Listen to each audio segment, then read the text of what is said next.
building a better Bay Area, moving forward, finding solutions. This is ABC 7 News. Hi there, I'm Kristen Z. You're watching Getting Answers live on ABC 7. We ask experts your questions every day at 3 to get answers for you in real time. First, we want to bring you the very latest on that fiery Caltrain crash that happened this morning in San Bruno. Around 10:40, a southbound train crashed into a boom truck that was working on the tracks as part of the system electrification project. Now, this happened near San Felipe and Huntington Avenue, not far from the Caltrain Mall. 13 people were hurt, 1 seriously. 5 people have moderate injuries, 7 people have minor injuries. The injuries include the train engineer and the truck operator. If you are planning on taking Caltrain today, this afternoon, you can expect major delays. There is still an impact. A news conference looks like it's about to begin. We're monitoring it. When it happens, we'll be taking it live during this program. And of course, we have team coverage to bring you the latest information on this story starting at 4 p.m. right here on ABC 7. All right, so there's that. And coming up at 3:20 on Getting Answers, Jonathan Weber from the San Francisco Standard will join us to talk about Mayor London Breed showing her support now for an Amazon union shop in the city. And right now, we are talking about the mask debate that continues to dominate headlines. The latest development today, the TSA has extended the mask on planes and public transit mandate for another month. It was to have expired next week, but now it'll be firmly in place until at least April 18th. ABC 7 News special correspondent Dr. Alok Patel is here now to discuss this and other COVID developments, at least until we have to get the latest on the Caltrain situation. Dr. Patel, thanks for joining us. Kristen, thank you for having me. So at a time when mask mandates are being lifted everywhere, even in schools, what's the rationale given for the agency, TSA, using, keeping that requirement of masks on planes, trains, and buses? Well, Kristen, from my vantage point, it comes down to what level of control we really have in the space where mask mandates are being lifted. And so we look at travel, given the fact that there's no vaccine mandate, and you have people that are going from one region to another. There's not a lot to account for in terms of what level of community transmission you're going to go to another region. And so for me, it makes sense, at least right now, that we keep a mask in place. And you also think about what you're traveling on, whether it is a bus, a train, or an airplane, where you have limited space and potentially limited ventilation. So at least right now, until we really want to see those numbers go lower, I understand where this mandate is coming from. There's a reason that the airline unions are supporting it. Most people, from what I've heard, have as well. And it's a little bit of a buffer as we approach that spring break travel. I see. That is coming up. All right, indeed. Thank you for giving us your insight on that. I know you also have prepared a round of 2 truths and a lie for us, right? Always, and you may already know the answer to one of them. We'll see. I got my thinking cap on, and if you're watching us on Facebook Live, go ahead and help me out here. Answer, as you know, A, B, or C. Which one is the lie? Everyone knows how this goes. Tell us which one of these is not true. I'm going to read them off. Is it A, Hawaii is the final state to announce it's dropping universal indoor mask mandate? Or is it B, surprise, surprise, TSA is extending its mask mandate for airplanes and other public transportation through April 18th? Or is it C, LA Unified, San Diego Unified, and Oakland Unified are lifting mask mandates tomorrow? Those, just to clarify, are school districts. Oh, back in my SAT taking days, if you can rule out one of the answers, then go ahead and take a guess, is what they say. And of course, we've ruled out B as the lie because we just discussed it. And in fact, I do know this because we reported that Hawaii is the 50th state, the final state to drop the universal indoor mask mandate. So C is the lie. And I'm going to wait to see what you clarify, but I do also have additional information on Oakland Unified. But Dr. Patel, hold on to that because we are going right now to the Caltrain Incident news conference beginning right now. 1 second. No problem. I'll let the plane fly over here for a minute for us. Out of the airspace. Great. Okay, let me know when you guys are ready. Good afternoon, everyone. My name is Ari DeLay. I'm the fire chief here for the city of San Bruno, and I'm here to report on the incident here at Huntington and San Felipe in the city of San Bruno. And first of all, a pretty tragic incident today. We're very fortunate there were no fatalities. I can report that we had 1 immediate, 4 delayed, and 8 what we call walking wounded or minor injury patients today, for a total of 5 people that were transported. All the rest of the folks were treated and released at the scene here. The incident was a train versus a couple of vehicles that were involved. It's really unknown as to the extent of who owned the vehicles and where those all came from. But as we know so far, there was 2 vehicles, possibly a third, that's involved in the accident along the tracks here in the city of San Bruno. Again, some very fortunate things. Once the incident occurred, the train conductor was able to work to evacuate the train, and that was critical in the success to make sure no one lost their life today. Really an important thing. The incident occurred directly across the street from our Public Works yard here in the city of San Bruno, and our Public Works folks actually were out there assisting evacuating the train as well, prior to first responders even arriving on scene. So really, those things are, really created a successful outcome. There was 1 serious injury that was transported to the burn center in San Francisco. All others were treated to local area hospital, or transported, to local area hospitals. And that's all. The rest of the cause of the accident itself is under investigation, so we don't really have any further information for you there. All the patients were treated and transported to the hospitals and either that or refused treatment. The fires are all out there on the train tracks, and we're currently in a holding pattern while an investigation is done by law enforcement agencies. And if there's any questions you guys have that I might be able to answer for you. I assume that the burn victim was the driver of the truck? I believe that's correct. The burn victim was the driver of the truck that was across the tracks. Okay, 3 vehicles is new, though. What were the other 2 vehicles that were there's potentially 1 other vehicle that's involved in the accident. It's potentially underneath the train, between the train and this other vehicle. But everybody has been accounted for. Okay, so there's no missing individuals. So everybody's been accounted for on the incident, as far as we understand from Caltrain, any of the contractors, and any of the public safety agencies. The whole neighborhood's been blocked off. I mean, 60 personnel from various different agencies. Why such an enormous response? Yeah, so on the fire side, it's a pretty complicated incident. We have a public train track right next to a public BART track, right adjacent to it. We have a bunch of different utilities that are involved. We have all the electric lines.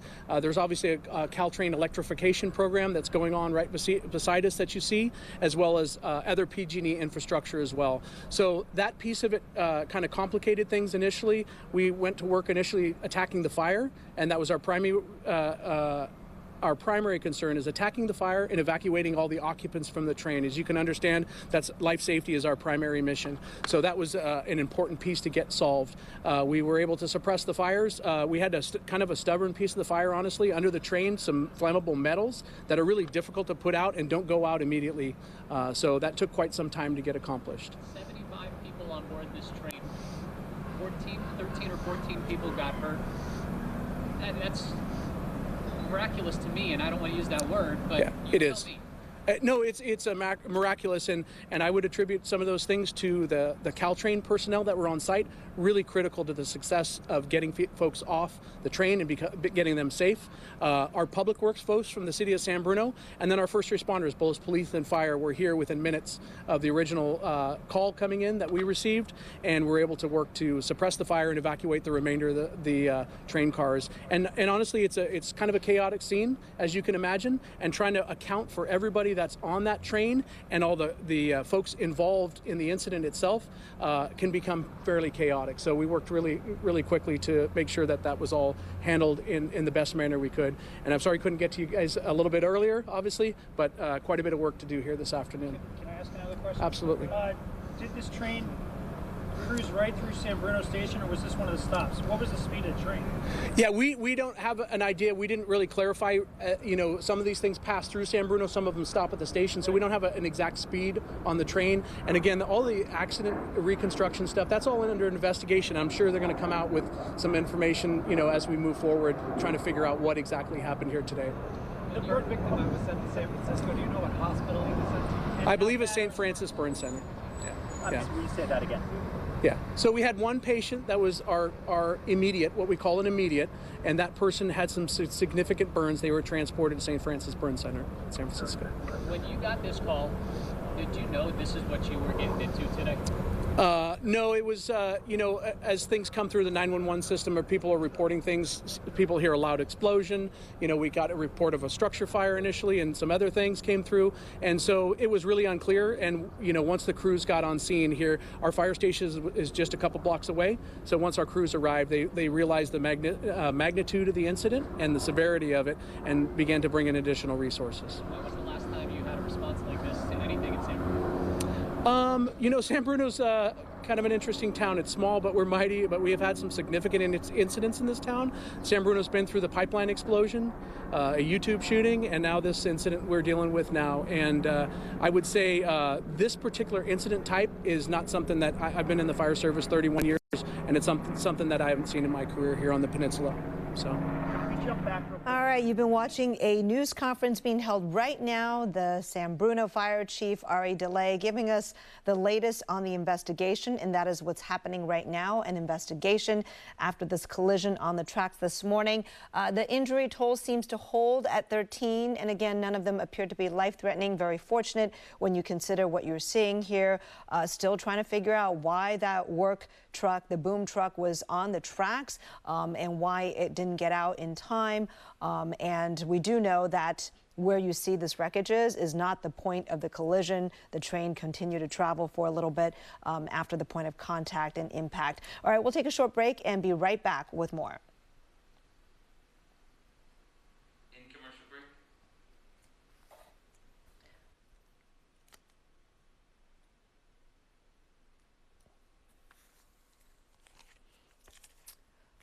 All right, checking in with my producer briefly. Here are we. Is the plan to continue with Dr. Alok for all of the B block at this point?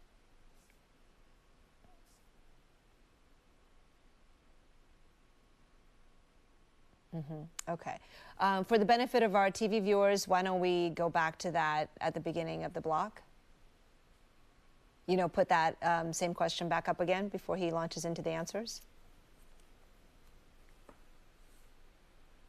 I have a second round. Hey, can you hear me? Yes. So here's the status. We're on Facebook Live right now. We are streaming, so there are some folks watching us. But I don't want to bring up the two truths until we get back on the air, because that way our on-air viewers won't be missing anything. But let's handle some viewer questions for you. June wants to know, Dr. Patel, do you think the pre-departure testing for international travel should be discontinued? I don't know if we can actually make a blanket statement on that right now, especially because transmission rates look different depending on where you're coming from. And so I do think that is something that was probably going to be revisited as TSA and the federal government revisits kind of mask mandates in general. But as of right now, I think it's too soon.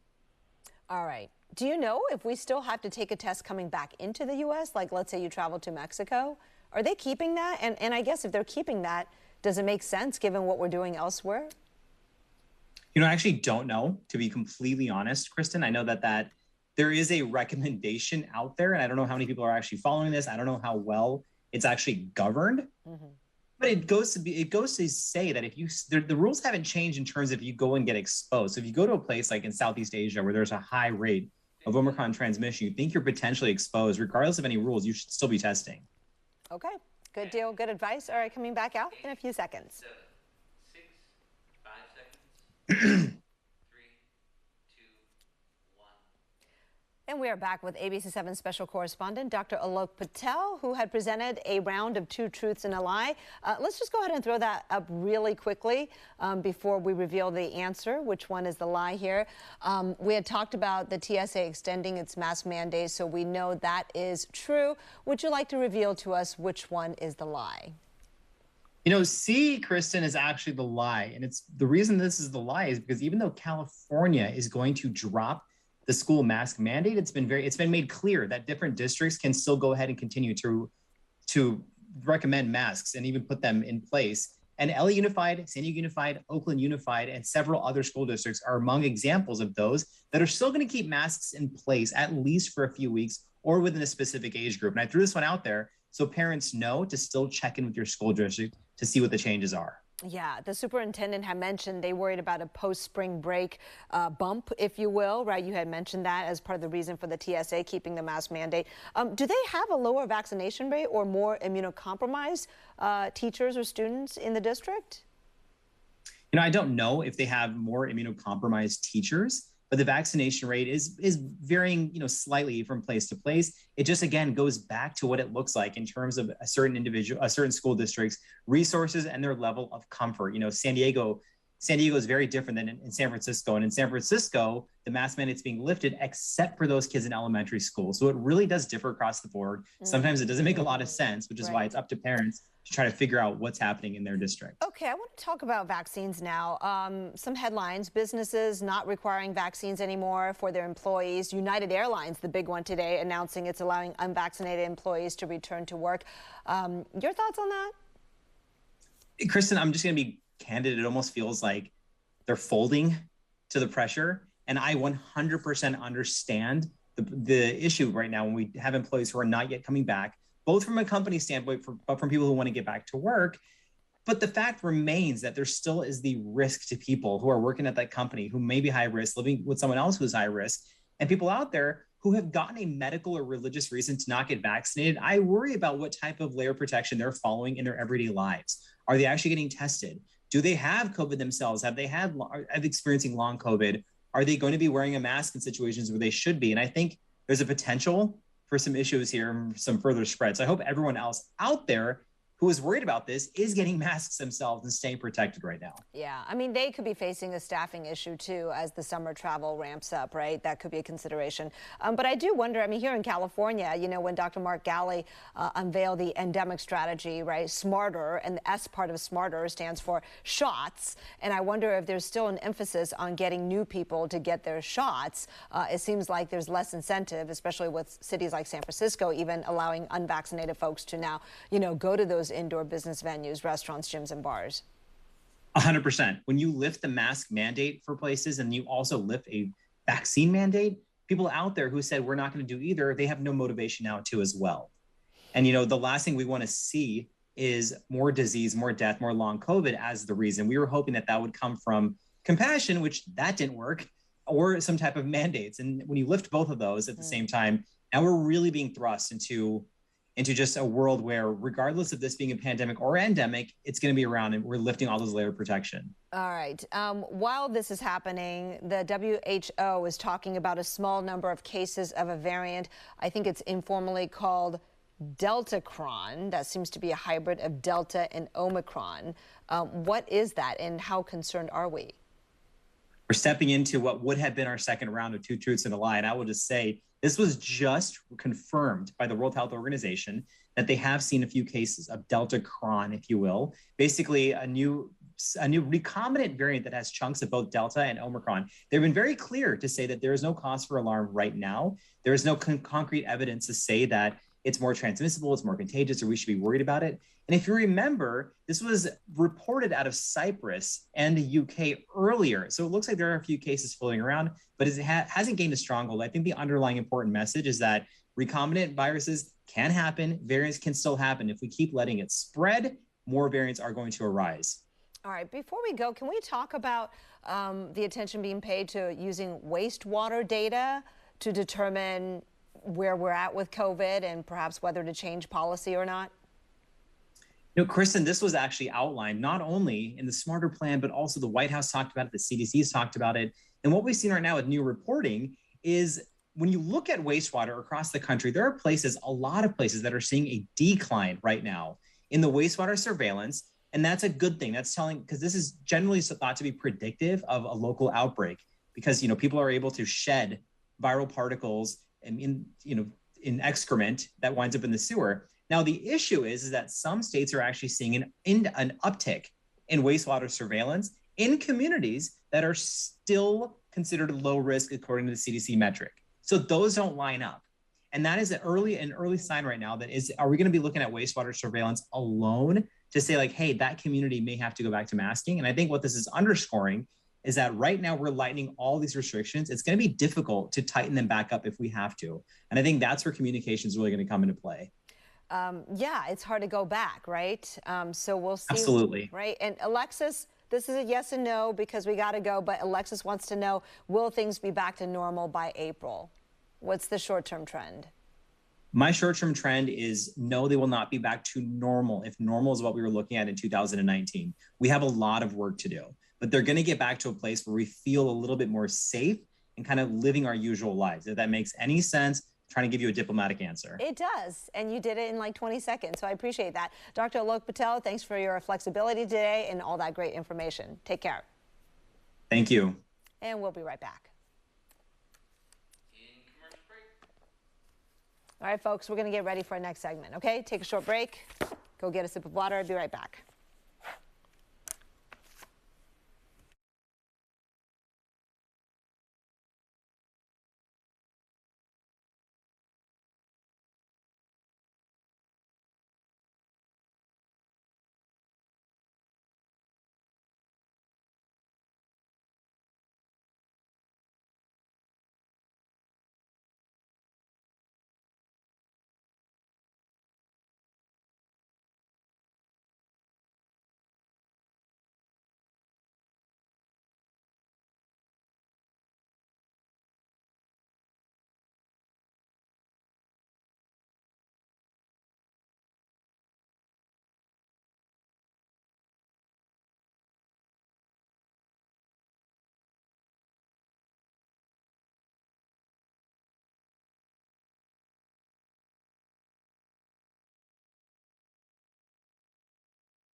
Welcome back. ABC7 is excited about our partnership with the digital news site, the San Francisco Standard. Part of building a better Bay Area here at ABC7 is highlighting those who are working toward the same mission of improving the quality of life for everyone. The Standard's deep and insightful reporting on the challenges in San Francisco does just that. Today, the Standard is joining us to talk about the potential of a unionized Amazon delivery center in San Francisco's Potrero Hill neighborhood. Mayor London Breed told union leaders that she supports them. Joining us live with more on this story is San Francisco Standard Editor-in-Chief Jonathan Weber. Jonathan, great to see you.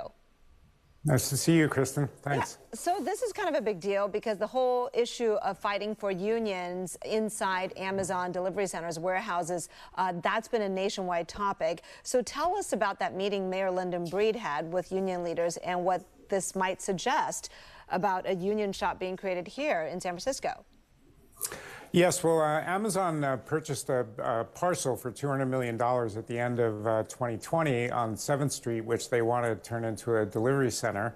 And that requires a negotiation with the city around the project. And the labor unions very much want the city to insist that Amazon make that a union shop.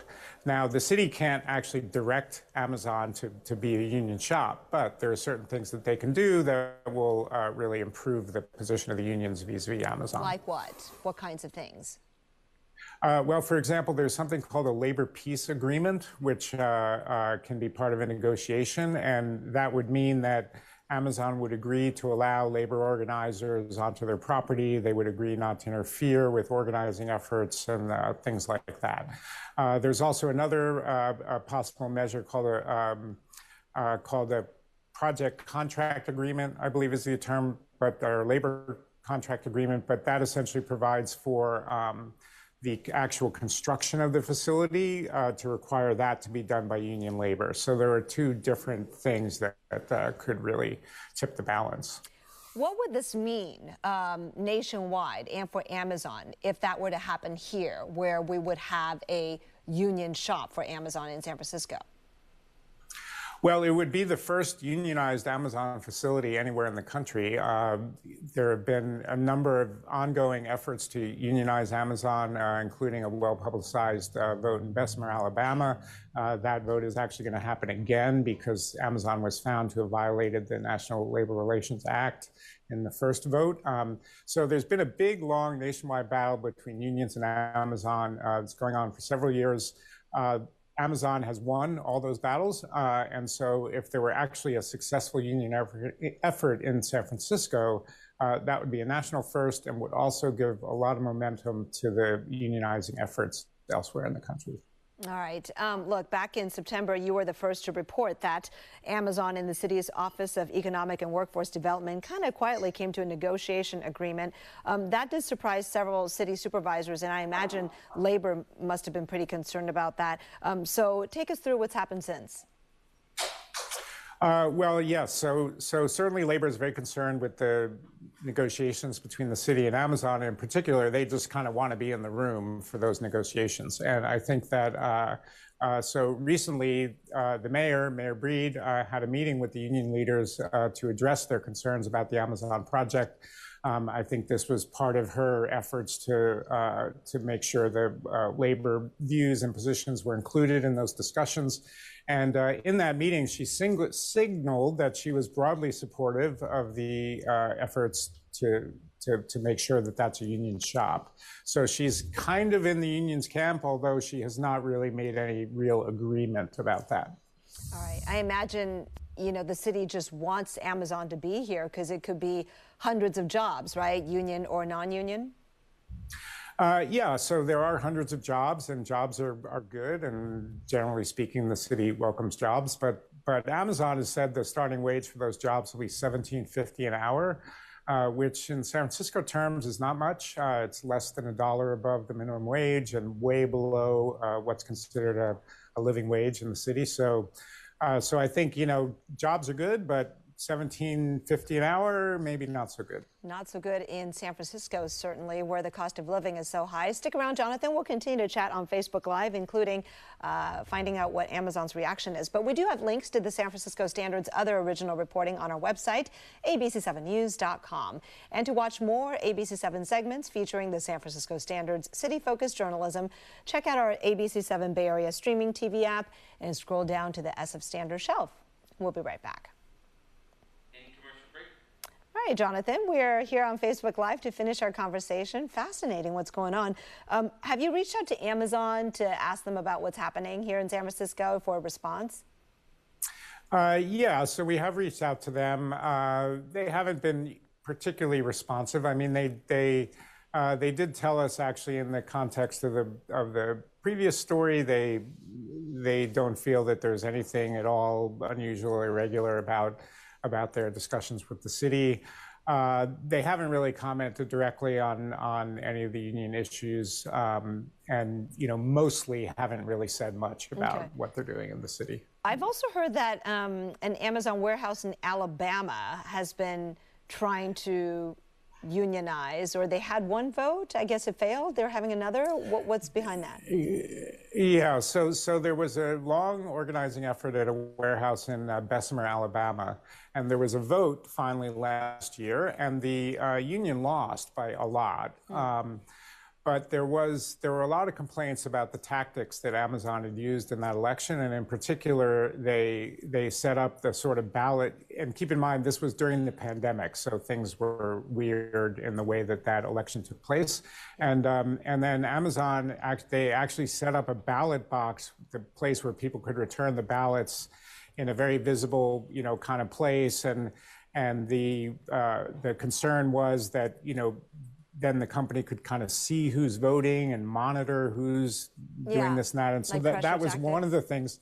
Yeah, so basically the union sued and said that Amazon engaged in illegal anti-union activities, including that and some other things. And they got a favorable ruling from the National Labor Relations Board. So now that election is being rerun. So it's a revote of the same election. Interesting to see what happens there. Jonathan, this is so important because the way Amazon goes, many other companies may follow suit. So really a big deal. Absolutely. Thank you so much. Thank you, Kristen.